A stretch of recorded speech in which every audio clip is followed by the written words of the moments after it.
Caros amigos, bem-vindos a mais um episódio de Hoje no Mundo Militar. Neste vídeo falaremos sobre a estratégia russa para congelar as cidades ucranianas através do bombardeio de instalações elétricas na Ucrânia. A bota Thunderbell agrega todos os pilares de um calçado premium de maneira compacta e eficiente. Além do conforto, a sua palmilha antiperfurante feita de Kevlar garante a segurança na pisada em qualquer terreno. O seu forro SmartTech Air garante a ventilação e transpiração interna, diminuindo o acúmulo de umidade. Visitem o site pelo link na descrição e aproveitem o cupom exclusivo de desconto. A Segunda Guerra Mundial foi o primeiro grande conflito da história totalmente mecanizado.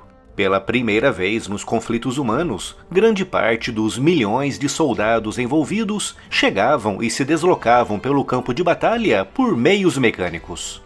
Além disso, a escala da guerra era tão grande que a industrialização e a produção em massa assumiram uma importância vital. Naquele conflito, aquele que fosse capaz de produzir mais e com melhor qualidade alcançaria uma grande e inegável vantagem no campo de batalha. Tudo isso transformou as indústrias em alvos prioritários.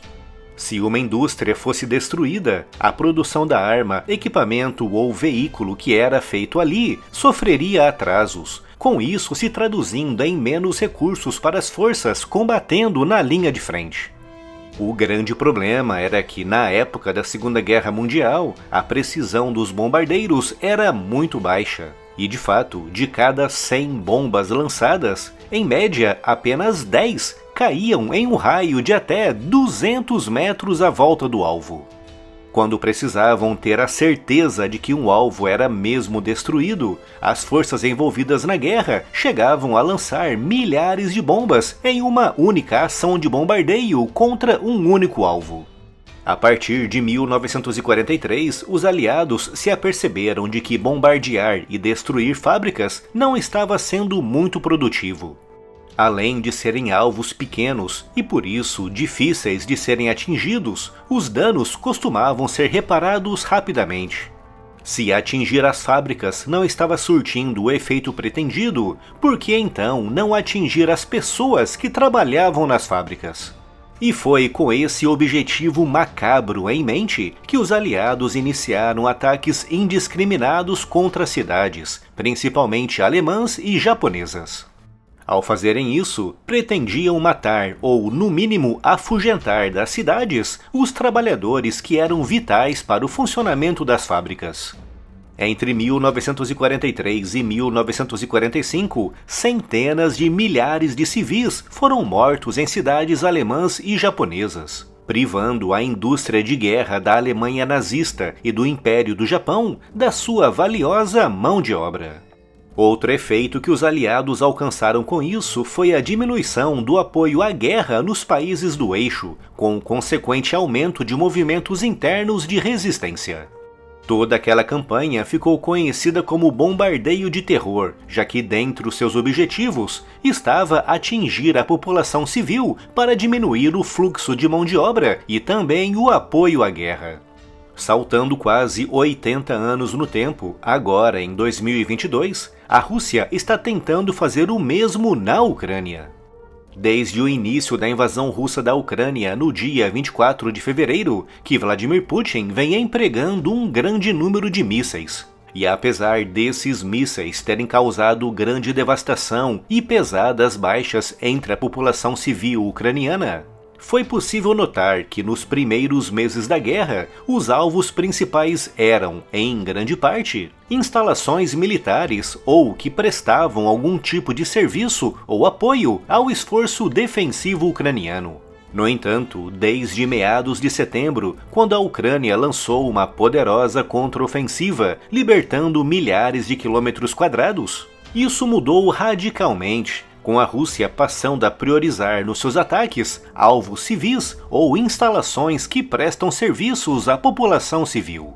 Isso ficou bastante claro nas últimas semanas, com Putin empregando centenas de drones e mísseis de cruzeiro, que atingiram e danificaram cerca de 30% das centrais elétricas ucranianas. A maior parte delas responsável diretamente pelo aquecimento residencial e o fornecimento de eletricidade para casas e hospitais.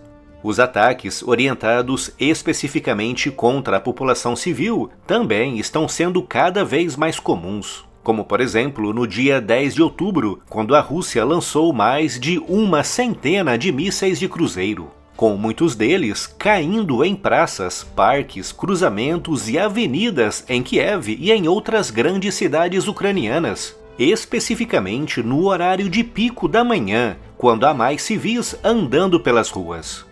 Todos esses ataques contra centrais elétricas e contra a população civil foi a forma encontrada por Vladimir Putin para se vingar dos reveses sofridos no campo de batalha, e também uma tentativa desesperada de tentar diminuir o apoio popular interno à defesa ucraniana frente à invasão russa. Com o exército russo sendo cada vez mais pressionado no leste e no sul da Ucrânia, e com os recém-mobilizados ainda em fase de treinamento e de adaptação ao terreno, a única coisa que Vladimir Putin pode efetivamente fazer para atingir a Ucrânia é o ataque contra instalações civis e contra a própria população civil ucraniana. Ao atacar especificamente as centrais elétricas, o objetivo da Rússia é causar um grave desconforto na população ucraniana, principalmente agora, com o inverno se aproximando rapidamente. Sem aquecimento nas grandes cidades, Putin pretende com isso causar o êxodo urbano de milhões de ucranianos. Ao saírem das cidades, diminuirá a mão de obra para o esforço ucraniano de reconstrução e de defesa, com os rigores do inverno, associado às centrais elétricas atacadas e danificadas por mísseis, podendo diminuir a vontade de lutar da população ucraniana.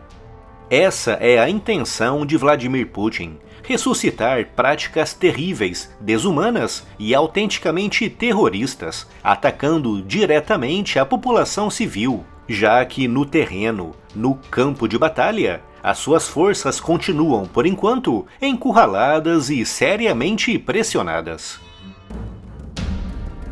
Inscreva-se também no meu outro canal, o Hoje na Segunda Guerra Mundial. Vídeos novos todas as semanas cobrindo as batalhas, as armas e as personalidades envolvidas no maior conflito da história. Clique no link aqui na descrição e se inscreva para acompanhar todos os lançamentos.